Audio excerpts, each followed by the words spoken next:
ஏன் சொல்கிறேன்னா, என் கூட பிறந்தது ஒரு அண்ணன், ஒரு தம்பி, நான்.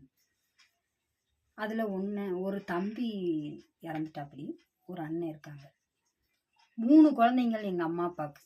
3 குழந்தைகள் பிறந்தும் பாசமாக இருந்து என்னங்க பண்ணுறது, படிக்க வைக்காமல் போயிட்டாங்க. நல்லா படிப்போம், எங்களுக்கெல்லாம் நல்லா படிப்பு வரும், நாங்களும் நல்லா வரணும்னு ஆசைப்பட்டோம். அந்த நேரத்தில் சாப்பாட்டுக்கே கஷ்டங்க. சாப்பாடு தினம் ஒரு நேரம் தான் சாப்பிடுவோம், மற்ற 2 நேரம் பட்னியாக தான் கிடக்கும். ரொம்ப கஷ்டம். குளிக்கிறதெல்லாமே பார்த்தீங்கன்னா என்னமோ 1 மாதத்துக்கு ஒருக்கா குளிக்க வைப்பாங்க.